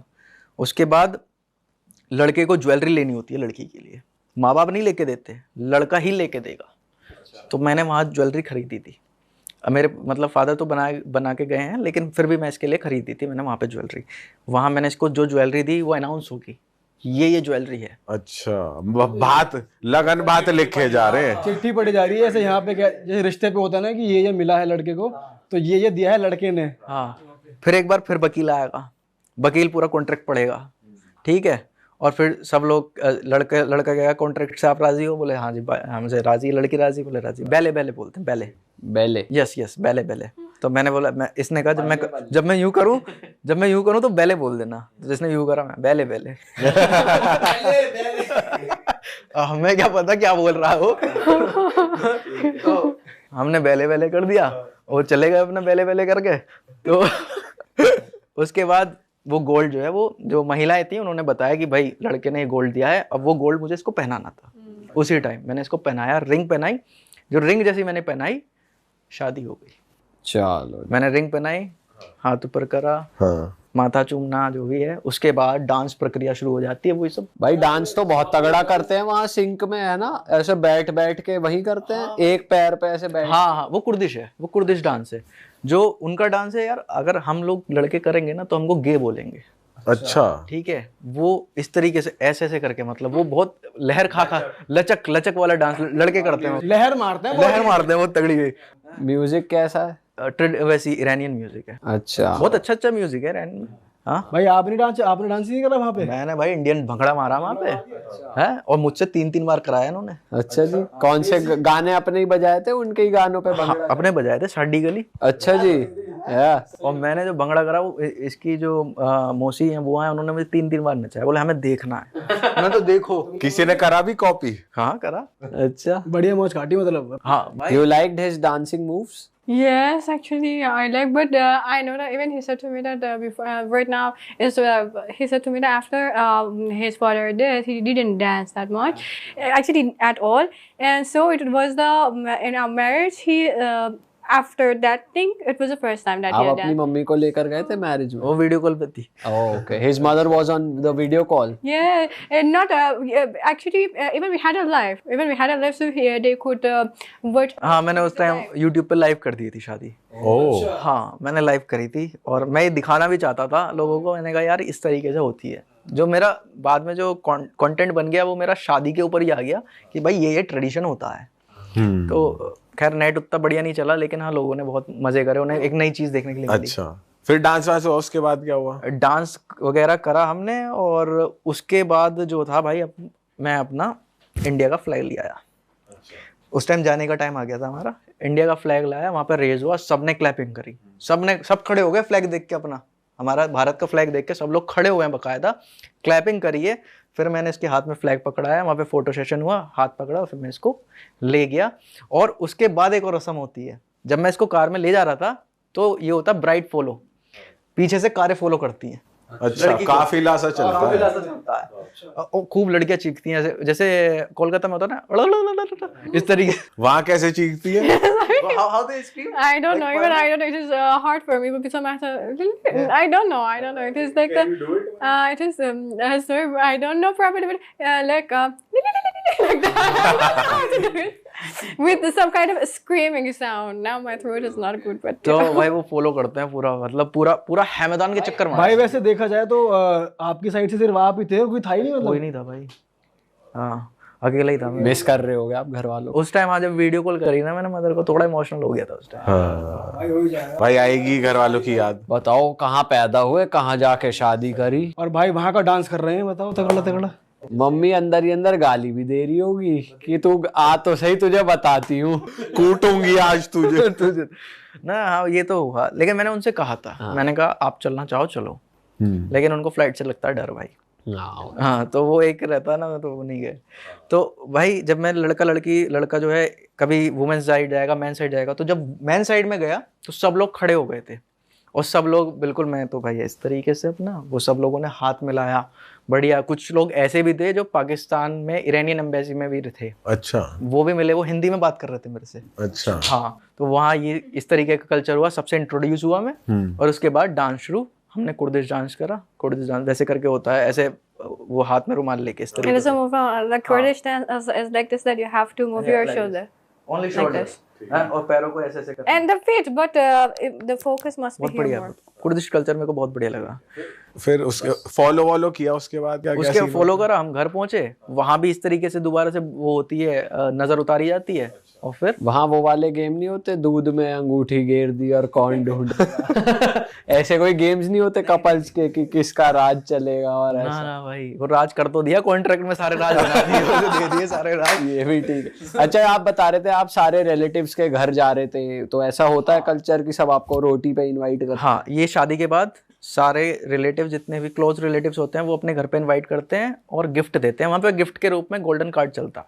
गोल्डन कार्ड और क्रेडिट कार्ड, उसमें कुछ उसमें अमाउंट बैलेंस होता है। Credit card or those golden actually coin in some kind of उसे अपने हिसाब से जो आपको चाहिए वो ले आओ। तो वो जाते हैं, हम लोग उनके घर पे जाते हैं। मैं जैसे तेहरान गया था और तूशेकान गया था, तो वो बढ़िया अरेंजमेंट करते हैं वो हमारे लिए। अच्छा, ये तो बढ़िया चीज़। आपके लिए सब वेज बन रहा था, अलग बर्तन। और आप बता रहे थे आप पैर भी छू रहे थे वहां जाके सब? हाँ भाई, मैं जितने भी बुजुर्ग थे वहाँ पे, इवन जिस हॉस्टल में भी मैं था, तो उसकी मदर थी। अच्छा भाई, वहाँ पे लोग बड़ी एज उनकी 90-90 100 साल है। जो बुजुर्ग थी उनकी भी मदर थी। तो मैं जब पहली बार ईरान गया था तो मैं उनके पैर छू के वापस आया था। ठीक है, तो मैं कहीं भी अपना कल्चर, मैंने ये नहीं करा कि भाई मैं दूसरे देश आ गया तो मैं अपना कल्चर भूल जाऊँ। ठीक है, अगर मैं अब हे डैड हे मॉम करूँ, ये नहीं होगा। तो अगर मैं भाई सलाम तो हमारे यहाँ जैसे नमस्ते करते हैं उनके यहाँ सलाम करते हैं, कोई लैंग्वेज तो है नहीं, लेकिन मैं उनको अपना एक कल्चर ज़रूर दिखा के आता था कि यार हमारे यहाँ इस तरीके से जो है रिस्पेक्ट दी जाती है। ये बढ़िया चीज करी भाई आपने। तो चाहे वो उसकी दादी हैं, नानी हैं, जितने भी बुजुर्ग हैं, सबके पैर छुए। बाबा से मैं जब भी मिलता हूँ, उसके फादर से तो पैर छूता हूँ, मदर से जब मिलता हूँ। आप ईरान और बलूचिस्तान भी गए हो, बलूचिस्तान ईरान वाली साइड, वो कैसा है वहाँ पे? मैं आपकी एक वीडियो देख रहा था, आप गुरुद्वारे गए थे। Yes, yes, yes. तो वहाँ पे कैसा माहौल Yes, I है? felt like there's a huge difference in Balochistan, जो कि इधर भी है, पाकिस्तान में भी है, ईरान में भी है, एंड अफ़गानिस्तान में भी है। Balochistan actually is divided in 3 countries. Afghanistan में भी है, पाकिस्तान में भी है, एंड ईरान में भी है। पाकिस्तान के बलूचिस्तान में और ईरान के बलूचिस्तान में यू मे से बिग डिफरेंस। मेरे को ईरान के बलूचिस्तान जाने में बलूचिस्तान का नाम ही सुनते डर लगता है। एंड मेरे एक दोस्त हैं वहाँ पे, मैंने जब उनसे पूछा कि मैं आ सकता हूँ वहाँ पे, कुछ प्रॉब्लम्स वगैरह, कुछ समथिंग ऐसा कोई प्रॉब्लम मेरे लिए, उन्होंने कहा नहीं, ये पाकिस्तान का बलूचिस्तान नहीं है, आप आइए वहाँ पे। मैंने जाके मैंने फील किया वहाँ पे कोई भी प्रॉब्लम नहीं है, नॉर्मल लाइफ है वहाँ पे, सब लोग एंजॉय कर रहे हैं, अच्छा खाना, उनका अटायर। बट बलोची अटायर आपको वहाँ पे दिखेगा, आपको लगेगा नहीं कि आप ईरान में हो। उनका अटायर सलवार कमीज, दाढ़ी, वो बलूचिस्तान से थोड़ा सा, सॉरी ईरान से थोड़ा सा अलग दिखता है उनका। अच्छा, बट वैसे जैसे वहाँ पे गुरुद्वारे की वीडियो आपने जाके बनाई, तो वहाँ पे जो माइनॉरिटी है, जैसे वहाँ पे सिख लोग हैं या कुछ हिंदूज भी हैं उधर? हाँ, बहुत कम है। बट क्या वो सेफ हैं, या वो क्या क्या बताते हैं वहाँ के बारे में कि let me tell you one clear thing. मैं वहाँ पे जब बलूचिस्तान में गया, क्योंकि कैपिटल है, वहाँ पे जब मैं गया एंड मैंने सोचा like I have to visit some gurdwaras. ऐसी जगहों पे ना आप कहीं पे भी, हमारा यही रहता है कि हम जिस भी कंट्रीज़ में जाएं वहाँ पे माइनॉरिटीज़ को दिखाएं, वो लोग कैसा, उनका रहन सहन है, खाना पीना कैसा है, उनको प्रॉब्लम्स होती हैं वहाँ पे या नहीं होती हैं। सो हमारा प्लान था कि हम गुरुद्वारा साहब जाएंगे, तो हम गुरुद्वारा साहब गए भी अच्छे तरीके से। वहाँ पे जो सिख पीपल हैं हमें मिले, उनकी कुछ शॉप्स भी हैं वहाँ पे, वो हमें मिले। उनसे जब मैंने कम्युनिकेट किया कि हाँ भाई कैसी लाइफ चल रही है आपकी यहाँ पे, आपको कुछ प्रॉब्लम्स, आप माइनॉरिटीज़ हैं यहाँ पे, आपको कुछ रहन सहन में प्रॉब्लम, एंड एक सिख पाजी ने मेरे को बहुत अच्छे तरीके से रिप्लाई किया कि हमें यहाँ पे लोगों ने हाथों पे उठा के रखा हुआ है, कोई प्रॉब्लम नहीं है, हमें बहुत रिस्पेक्ट देखते हैं, जब हमारी वो पगड़ी देखते हैं, जब हमारे अटायर में देखते हैं, तो हमें कोई भी प्रॉब्लम नहीं है। सो मेरा ये मानना है कि जो लोग वहाँ पे सिख लोग रहते हैं वहाँ पे, अभी के जो लोग हैं उनको कोई भी प्रॉब्लम नहीं है, वो अपनी लाइफ को ईज़िली इंजॉय कर रहे हैं वहाँ पे।